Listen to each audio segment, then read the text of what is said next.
প্রিয় দর্শক, স্বাগত খেলাধুলা নিয়ে এনটিভির সাপ্তাহিক আয়োজন গ্যালারিতে। সাথে আছে আমি নাসিমুল হাসান। দর্শক, গ্যালারির আজকের আয়োজনে পুরোটা জুড়ে থাকছে দেশের খেলাধুলা। আপনারা জানেন যে বিপিএলের চতুর্থ আসরের খেলা চলছে চট্টগ্রামে। এদিকে এইচএফ কাপ হকিতে অংশ নিতে বাংলাদেশ দল এখন আছে হংকংয়ে। এসব বিষয় নিয়ে আমরা কথা বলবো আমাদের আজকের আয়োজনে। আমাদের আজকের আয়োজনের প্রথম গেস্ট মোহাম্মদ আশরাফুল। আলোচনা করব বাংলাদেশের ক্রিকেট নিয়ে। আশরাফুল, আপনাকে স্বাগত জানাচ্ছি গ্যালারি স্টুডিওতে। ধন্যবাদ। বিপিএলের চতুর্থ আসর চলছে, এর মধ্যে একটা ঘোষণা এসছে যে বাংলাদেশ নিউজিল্যান্ড সফরে দলে কিছু পরিবর্তন আসতে পারে যারা বিপিএলে ভালো খেলছে। এটা আপনি কিভাবে দেখেন? প্রথমে আমার কাছে মনে হয়েছে যে আসলে বিপিএল যেহেতু হবে আমরা সবাই জানি, তার আগেই যে 22 জনের যে সিলেকশনটা করেছে এটা আমার কাছে মনে হয়েছে যে উচিত হয় না সিলেক্টরদের। কারণ যেহেতু এত বড় একটা টুর্নামেন্ট হচ্ছে, তো এইখান থেকে অনেক ভালো ভালো পারফরমেন্স আসতে পারে, অনেক ইয়াং ক্রিকেটার বা এক্সপিরিয়েন্স ক্রিকেটার। তখন হয়তো আমরা ওয়েট করতে পারতাম, অ্যাটলিস্ট 5-6টা ম্যাচ পরে হয়তো আমরা ডিক্লেয়ার দিতে পারতাম। শুরুর আগেই আমরা 22 জনের নাম দেওয়াটা আমার কাছে মনে হয়েছে যে সঠিক হয় নাই। তো এখন শোনা যাচ্ছে যে যারা ভালো পারফর্ম করছে, বিশেষ করে 22 জনে নাসির ছিল না, তাকে আবার শোনা যাচ্ছে যে নেওয়া হতে পারে। তো অবশ্যই বিপিএলটা আমি মনে করি যে এখান থেকে যারা পারফরমেন্স করবে তাদেরকে অবশ্যই সুযোগ দেওয়া উচিত, বিশেষ করে টি20 ফরম্যাটে। এবং যারা এক্সপিরিয়েন্স প্লেয়ার লাইক নাসির, সে লাস্ট 5 ইয়ার্স ধরে বাংলাদেশ টিমে খেলছে, ইন অ্যান্ড আউটের মধ্যে ছিল। তো এই জায়গায় যদি ভালো পারফর্ম করে অবশ্যই তাকে আবার তার জায়গায় নেওয়া যায়। এখানে এই বিপিএলে যে ভালো খেলছে, মানে দলের বাইরে যারা আছে এর ভিতরে শাহরিয়ার নাফিস হঠাৎ করেই তার ব্যাট ঝলসে উঠলো। শাহরিয়ার নাফিস কিন্তু লাস্ট 2 বছর ধরে ডোমেস্টিক ক্রিকেটে সে ভালো খেলছে, ফার্স্ট ক্লাস ক্রিকেটে বলেন, ঢাকা প্রিমিয়ার ডিভিশন তো, এবং ইংল্যান্ডের সাথে একটা প্র্যাকটিস ম্যাচও 50 করেছে। লাস্ট ইংল্যান্ড সিরিজও সে স্ট্যান্ড বাই ছিল। তো অবশ্যই এই জায়গায় আমি মনে করি যে বিপিএলটা তো অবশ্যই ইয়াং ক্রিকেটারদের জন্য বেশি আমি মনে করি প্ল্যাটফর্ম। বিশেষ করে মেহেদি মারুফ চমৎকার খেলছে ঢাকার হয়ে। প্রত্যেক দিনে আমরা বিপিএলটা আসলে টি20 ফরম্যাটে আসলে আমরা কি চাই যে বল কম রান বেশি করবে, সেই ধরনের খেলাটাই আমরা আসলে মেহেদি মারুফের কাছ থেকে পাচ্ছি। এটা কিন্তু শাহরিয়ার নাফিস এভরি গেমে 3টা 50 করেছে, কিন্তু স্টার্টিংয়ে কিন্তু সে খুব স্লো ছিল, বল থেকে রান অনেক কম ছিল। সে লাস্টের 20 বলস সে কিন্তু কভার করেছে। তো এই জায়গাটাতে কিন্তু আমি মনে করি যে লাকি যে আসলে বরিশাল 3টা ম্যাচ উইন করেছে, যদিও শাহরিয়ার নাফিস এবং মুশফিক ভালো খেলেছে, কিন্তু এই জায়গাটা কিন্তু ইন্টারন্যাশনাল ক্রিকেটে ডিফিকাল্ট হয়ে যায়। যখন আপনি ফার্স্টে সারভাইভ করবেন, পরে হয়তো বা লাক ভালো না হলে কিন্তু আউট হয়ে গেলে কিন্তু তখন সুযোগটা পাবেন না, স্লগিং এর সুযোগ। আচ্ছা, এই যে মেহেদি মারুফ নিয়ে আলোচনা হচ্ছে, ভালো খেলছে, ওকে দেখে কেউ মনে করছে শ্রীলঙ্কান, কেউ পরে জানছে যে সে বাংলাদেশি। কিন্তু সে যদি বাংলাদেশ দলে আসে তাহলে তার জায়গাটা আসলে কোথায়?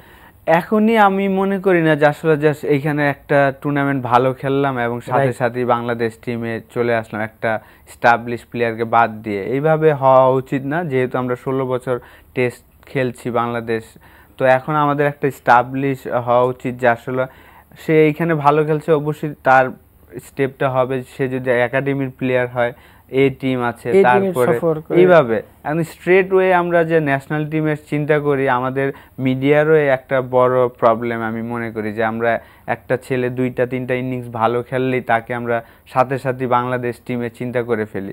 এই জিনিসগুলা থেকে একটু দূরে আসা উচিত, কারণ স্টেপ বাই স্টেপ আসলে তাহলে আমি মনে করি যে আমাদের ক্রিকেট, কিংবা তাকে যে অস্ট্রেলিয়া ট্যুরে এমনি রাখা যেতে পারে, ট্যুর করলো, প্রস্তুতি ম্যাচ যদি খেললো বা এরকম ঘুরলো দেখলো। এখনো মাত্র 3টা-4টা ইনিংস খেলেছে, বাকি পুরা টুর্নামেন্টটাতে যদি সে চমৎকার খেলে, হাই রান গেটার হয়, হাই স্ট্রাইক রেটে খেলে, তখন হয়তো আমরা চিন্তা করতে পারি যে হ্যাঁ আমরা তাকে নিউজিল্যান্ড অস্ট্রেলিয়া সিরিজে ক্যাম্পে নিতে পারি। কিন্তু জাস্ট 3টা-4টা ম্যাচ দেখেই আমরা সাথে সাথে বলে দেওয়াটা ঠিক না। আচ্ছা, নাসিরকেও বলা হচ্ছে যে দলে ফিরবে। তো বাংলাদেশ দলের যে কম্বিনেশন, সেখানে নিউজিল্যান্ডের যে সেমি উইকেট, এখানে তো 4টা পেসার খেলবে।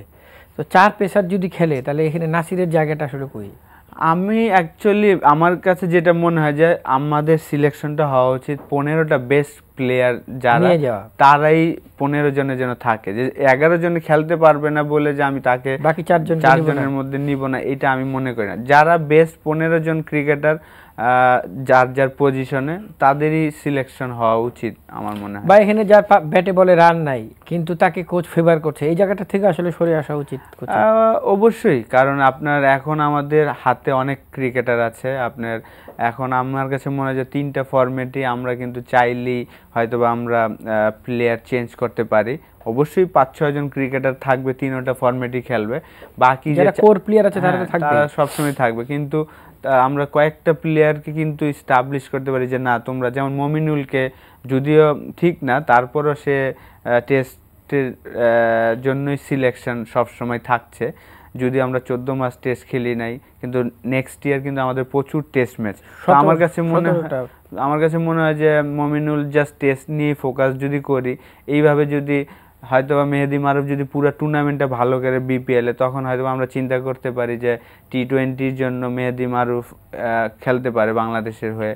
এইভাবে কয়েকটা জায়গায় আছে, আমার মনে হয় যে এইভাবে চিন্তা করা উচিত সিলেক্টরদের।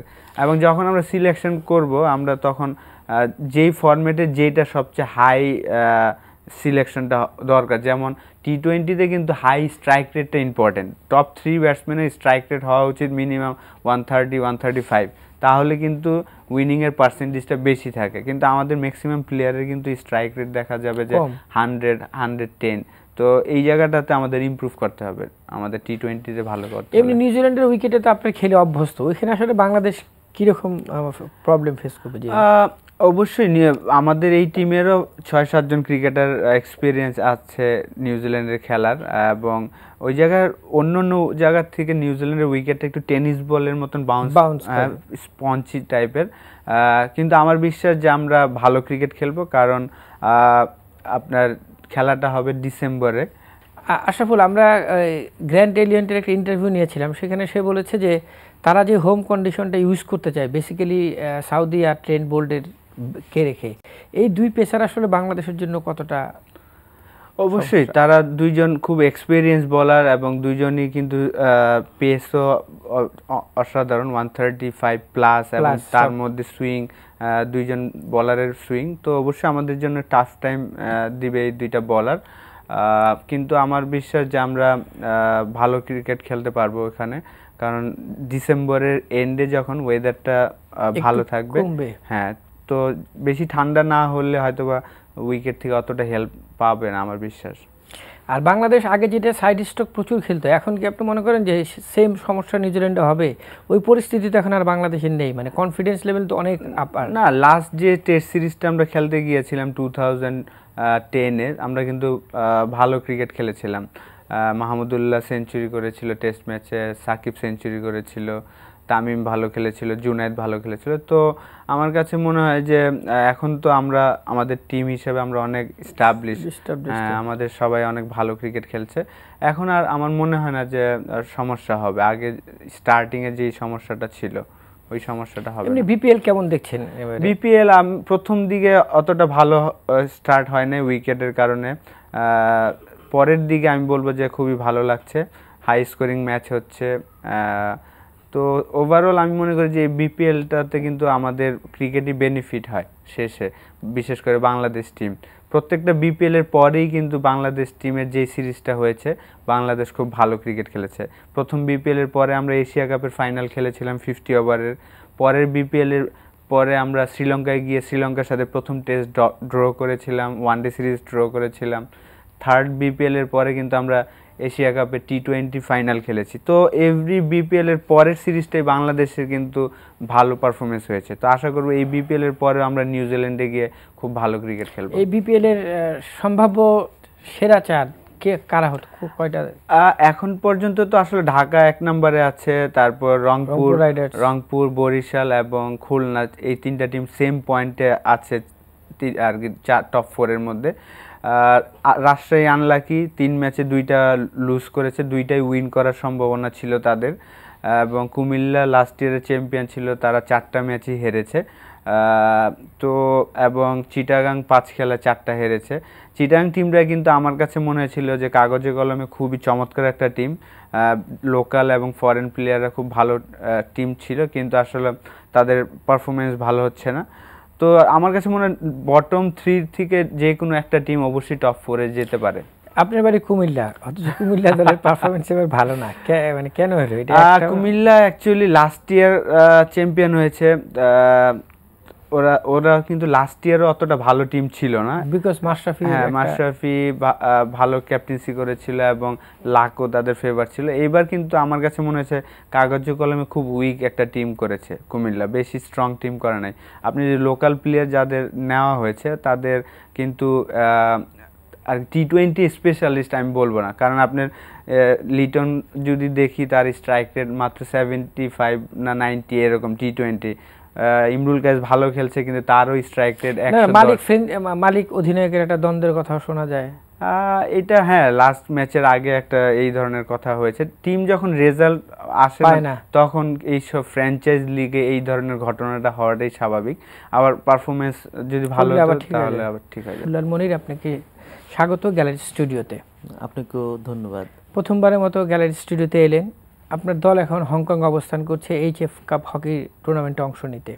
তো এই দলটাকে, যদিও ওই টুর্নামেন্টের আগের বারে চ্যাম্পিয়ন, তো আপনি এবার এই দলটাকে নিয়ে কতটা আশাবাদী? আমি প্রচণ্ডভাবে আশাবাদী, কারণ যে কোনো সময় জাতীয় দল যখন বাইরে এই ধরনের টুর্নামেন্ট খেলতে যায় তখন ওদের বেসিক কিছু রিকোয়ারমেন্ট থাকে। তাদের একটা কমপ্লেইন থাকে যে তারা কোনো ধরনের প্রস্তুতিমূলক ম্যাচ খেলা ছাড়া মাঠে নেমেছে। তো সেই জিনিসগুলো আমরা মাথায় রেখে আমরা এবার যেটা করেছিলাম, আমরা জার্মানিতে 1 মাসের কন্ডিশনিং ক্যাম্প এবং পোল্যান্ড এবং অস্ট্রিয়া জাতীয় দলের সাথে, আপনি জানেন যে পোল্যান্ড এবং অস্ট্রিয়া জাতীয় দল র্যাঙ্কিংয়ে আমাদের থেকে অনেক সামনে এবং তারা ইউরোপিয়ান শীর্ষস্থানীয় টিম। তো তারা যেটা করেছে ওই জায়গায় কিন্তু তাদের 8টা ম্যাচের ভিতরে 5টা তারা ড্র করেছে, 3টায় হেরেছে, কিন্তু এটা খুব ক্লোজ, খুব প্রতিদ্বন্দ্বিতামূলক ম্যাচ ছিল।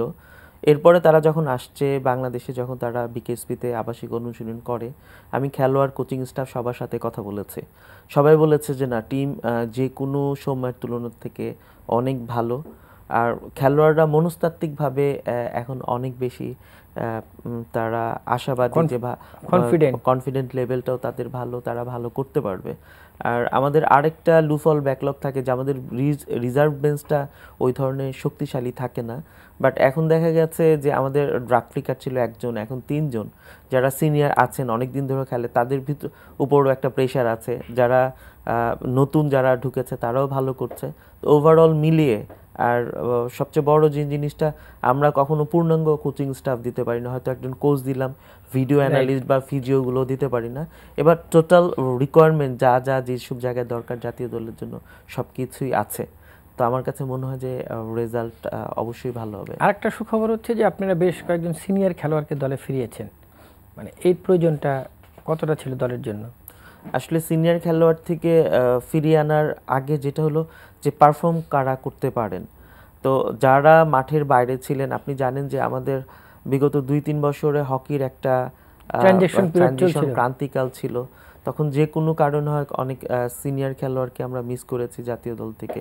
তো এবার লিগে যখন তারা ধারাবাহিকভাবে পারফর্ম করেছে এবং জার্মানিতেও ভালো করেছে, তখন কোচিংয়ের সাথে যারা সংশ্লিষ্ট তারা বলেছে তাদের পারফরমেন্সই তাদের আবার জাতীয় দলে ফেরত নিয়ে আসছে। আমরা ভারতের সাথে বাংলাদেশের একটা টুর্নামেন্ট দেখেছি, ফাইনালে বাংলাদেশ 2 সেকেন্ড ধরে রাখতে পারেনি। তো জার্মান কোচের সাথে ইন্টারভিউ দেখলাম, তিনি বলল যে বাংলাদেশের হকির যে বিষয়গুলো এখন মানে ইউরোপিয়ানরা খেলে, সেই ধাঁচটা তাদের ধাতস্থ করার জন্য তাদের ইউরোপ সফর ছিল এবং ওই ট্যাকটিক্সগুলোই তাদের শিখিয়েছে। মানে এই জায়গাটা আসলে বাংলাদেশ কতটা অর্জন করতে পারলো এই অল্প সময়ে? আপনি জানেন যে হকি এখন টেকনিক্যালি অনেক সাউন্ড একটা গেম, প্রতিনিয়ত গতিময় গেম, প্রতিনিয়ত রুলস রেগুলেশনগুলো চেঞ্জ হয়। একসময় যখন গ্রাসফিল্ডে খেলা হতো তখন অনেক কিছুই উপমহাদেশিক কেন্দ্রিক ছিল, এখন সম্পূর্ণ ইউরোপিয়ান কেন্দ্রিক চলে গেছে। এখন প্রতিনিয়ত প্রতিটা মুহূর্তে গেম প্ল্যানিং হচ্ছে মাঠে। ভিডিও অ্যানালিস্টরা আগের থেকে কোচিং স্টাফদের সাথে বসে খেলোয়াড়দের ঠিক করে দিয়েছে প্রতিনিয়ত তারা কিভাবে চেঞ্জ করবে নিজেদের কোন ধাপে কে খেলবে, কোন কোয়ার্টারে কে খেলবে, ধাপে খেলবে। আমাদের যেটা হয়েছে অনূর্ধ্ব 18 ইন্ডিয়ার সাথে যে ফাইনাল ম্যাচটা ছিল, আসলে তখন শুধুমাত্র অভিজ্ঞতার কারণে এবং খেলার কোন সময় আমাদের হয়তো যারা ছিল তখন হয়তো প্রপারলি তারা যদি ডিরেকশনটা দিতে পারতো খেলোয়াড়দের, তাহলে হয়তো অ্যাটলিস্ট আমরা এটা ট্রাইব্রেকার পর্যন্ত নিয়ে যেতে পারতাম। হ্যাঁ, নিয়ে যেতে পারতাম। এবং মানে এই যে বলটা ধরে রাখা, 5টা মিনিট বল রাখা বা নিজেদের নিয়ন্ত্রণে রাখা, এই জায়গাগুলো থেকে তো আমরা দূরে অনেক। হ্যাঁ, এবার খেলোয়াড়দের সাথে আমাকে যে জিনিসটা খেলোয়াড়রা বলল যে বেসিক্যালি ইউরোপে ওরা এর আগে যখন এই ধরনের ট্রেনিং ক্যাম্পে অ্যাটেন্ড করেছে বাংলাদেশে, তখন শুধুমাত্র মাঠ কেন্দ্রিকই ওদের ছিল। বাট এবার যেটা ওদের সবচেয়ে বড় পরিবর্তন আমরা দেখলাম, ওরা কিন্তু খেলার পরেও খাতা কলম নিয়েও বসেছে। প্রত্যেক দিন মাঠে ওদের কি ভুল হচ্ছে ভিডিও অ্যানালিস্ট দেখছে। খেলার পরে ভিডিও অ্যানালিস্টের সাথে কোচিং স্টাফরা মিলে ওদের ভুলগুলা ওদের একদম চিহ্নিত করে দিচ্ছে। এবং এরপরে যেটা হচ্ছে তারপরে কিন্তু মাঠে যে অ্যাডরগুলো হচ্ছে এগুলা কিভাবে ওভারকাম করবে, পাসিংটা কিভাবে হবে, রিসিভিংটা হবে কোথায়, কতক্ষণ বলটা কোথায় ধরে রাখবে, এই জিনিসগুলো কিন্তু আমার কাছে, আমি বিকেএসপিতেও গিয়েছিলাম, আমার কাছে মনে হচ্ছে হয়তো রাতারাতি এই পরিবর্তনটা, আমূল পরিবর্তনটা হবে না, গ্র্যাজুয়ালি এই চেঞ্জেসগুলো। আচ্ছা, এখন যেহেতু কোয়ার্টার বেস হয়, first quarter, second quarter, third quarter, মানে এক একটা কোয়ার্টার ধরে তো প্ল্যানিং হয়, ইউরোপিয়ানরা যেটা করে থাকেন, তো সেই জায়গাতে আমাদের দেশে তো সে আগে 70 মিনিটের মতোই খেলা হচ্ছে। এটা খুব শীঘ্রই আমরা সামনের লিগ থেকেই এইটা আমরা শুরু করতে চাই। কারণ আপনি জানেন যে আমার একটা এই ধরনের একটা প্রতিকূল অবস্থা আমি একদম মাঠের থেকে দেখেছি। আমাদের জাতীয় দল খেলতে গেছে বাইরে একটা টুর্নামেন্টে, মাঠে যাওয়ার পরে তারা জেনেছে যে রুলস রেগুলেশনটা চেঞ্জ হয়ে গেছে। আগে এইটা ছিল, এই ইনফরমেশনগুলো আমরা প্রতিনিয়ত যদি আপগ্রেড না হই দলের সাথে বা ফেডারেশনের সাথে, এই ইনফরমেশনগুলো, এএমআইএসগুলো যদি প্রতিনিয়ত শেয়ারিং না হয় এই টেকনোলজিগুলো, তখন কিন্তু জাতীয় দল বা ওভারঅল জিনিসগুলো এরকম প্রতিকূল অবস্থায় পড়বে। তো এই জায়গাটাও আমরা কাজ করার চেষ্টা করছি। আপনি জানেন যে আমাদের এবার যে কোচিং, বাংলাদেশের সবচেয়ে বেশি কোচিং স্টাফ, আমরা কিন্তু স্পেসিফিকলি প্রতিজনকে আমরা দায়িত্ব দিয়েছিলাম কে কোন ইনপুটটা জাতীয় দলের জন্য দিবে। তো আমার কাছে মনে হয় যে ধারাবাহিকভাবে এই সমস্যার থেকেও আমরা ওভারকাম করতে পারবো। তো ওয়ার্ল্ড র্যাঙ্কিংয়ে বাংলাদেশকে আসলে কোথায় দেখতে চান? একটা সময় তো বাংলাদেশ এশিয়ার 4 নম্বর দল ছিল, মানে বাংলাদেশের সাথে প্রতিদ্বন্দ্বিতা হতো মালয়েশিয়ার, কে 4-এ যাবে। তো এখন তো সেই অবস্থা নেই, এখন চায়না উঠে এসছে, জাপান উঠে আসছে, চাইনিজ তাইপে উঠে এসছে, এমনকি ওমানও বাংলাদেশের জন্য কখনো কখনো থ্রেট। এইটা আমি বলবো যে এটা যে কোনো কারণেই হোক, আমাদের যারা সংগঠক আছে তাদেরই ব্যর্থতা। কারণ 6-7 বছর আগে আমাদের ওয়ার্ল্ড র্যাঙ্কিংয়ে আমরা যে জায়গায় ছিলাম সেটা আমরা ধরে রাখতে পারিনি, আমাদের অবদমন হয়েছে। এখন আমরা 32-32-তে আছি।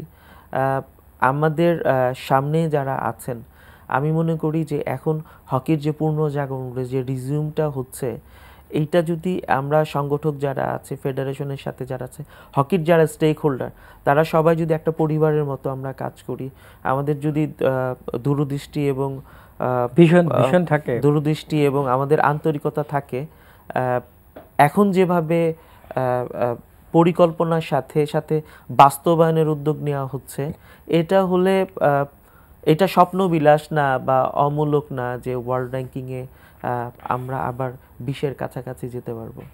আচ্ছা, আমরা দেখি যে বাংলাদেশের বর্তমান বাস্তবতায় মানে মিডিয়ার ফোকাসটা শুধুমাত্র ক্রিকেট নিয়ে। এই প্রথম দেখলাম যে হকিতে বেশ মানে বড় একটা জার্নালিস্ট গ্রুপ গেছে, প্রায় 8-9টা টেলিভিশনের মতন জার্নালিস্ট, প্রিন্ট মিডিয়ার লোকজন আছে। আপনি কি মনে করেন এই যে গণমাধ্যমের অ্যাটাচমেন্ট বা এনরোসটা হকির সাথে, এটা একটা ইতিবাচক ফল বয়ে আনবে হকির জন্য? অবশ্যই। আপনি কিন্তু এখন একটা খেলা শুধু খেলায় সীমাবদ্ধ নেই, এই জায়গায় প্রচার প্রসারে, এই জায়গায় আপনার মার্কেটিংয়ের একটা বড় ভূমিকা আছে, আপনার গ্ল্যামারাসের একটা বড় ভূমিকা আছে। আজকে আপনি দেখবেন স্পন্সররা কোথায় যাবে, স্পন্সররা যখন দেখবে যে এই গেমটার সাথে তাদের বিজ্ঞাপনের ইনভলভমেন্ট আছে, তারা কর্পোরেট সোশ্যাল রেসপন্সিবিলিটি যতটুকুই কাজ করুক, কিন্তু তারা কিন্তু পিছনে দেখে যে আমি যে স্পন্সর করব এর জায়গায় আমার প্রতিষ্ঠান প্রত্যক্ষ পরোক্ষভাবে কিভাবে উপকৃত হবে। তো আমি হকি ফেডারেশনে যখন ঢুকেছি তখন আমার কাছে মনে হয়েছে যে আমাদের একটা লুফল ব্যাকলগ যেটাই বলেন, যে প্রচারটা হয়তো সেইভাবে আমরা প্রদীপের সামনে আলো আসতে পারছি না। তো সেটার জন্য আমি কিন্তু চেষ্টা করেছি, সবসময় এখনো করছি, যে আরো বেশি মিডিয়া কভারেজ যদি আমরা পাই। তো এখন কিন্তু আমরা নিজেরাও অনেক উৎফুল্ল, কারণ আমরা কিন্তু এখন প্রতিদিন দেখবেন প্রতিটা টেলিভিশন চ্যানেলে কম বেশি হোক আমাদের বাংলাদেশ মিডিয়াতে বোধ আমরা বাংলাদেশ হকির একটা ছোট অবস্থান করি। আপনি বাংলাদেশের হকি আসলে কিভাবে স্বপ্ন দেখেন, মানে হকিকে নিয়ে খুব স্বল্প পরিসর বলতে? বাংলাদেশের হকি, বাংলাদেশের অন্যান্য যারা হকি লাভার আছেন তাদের সাথেও আমার স্বপ্ন বিলাস বলতে পারেন, স্বপ্ন দেখতে আমিও ভালোবাসি যে বাংলাদেশের হকি একটা সময় আমাদের সবার চেষ্টায় বিশ্বকাপ খেলবে। এই প্রত্যাশা আমরাও করি। আপনাকে অনেক ধন্যবাদ এই অনুষ্ঠানে আসার জন্য। প্রিয় দর্শক, আমরাও প্রত্যাশা করি হকি তার আগের জলুস ফিরে পাবে। ক্রিকেটের মতো হকিও একদিন বাংলাদেশ পেরিয়ে বিশ্ব ময়দানে তাদের বাংলাদেশের পতাকা উড়াবে, এই প্রত্যাশা শেষ করছি আজকের গ্যালারি। দেখা হবে আগামী সপ্তাহে নতুন কোনো বিষয় নিয়ে, নতুন কোনো অতিথির সাথে। তবে এই অনুষ্ঠানটি যদি আপনারা ভিডিও সহ দেখতে চান, আপনারা ভিজিট করুন আমাদের এনটিভি অনলাইনে www.ntvbd.com। এই অনুষ্ঠান এতক্ষণ দেখার জন্য সবাইকে শুভেচ্ছা। আপনাকেও অনেক অনেক ধন্যবাদ। আপনাকেও ধন্যবাদ।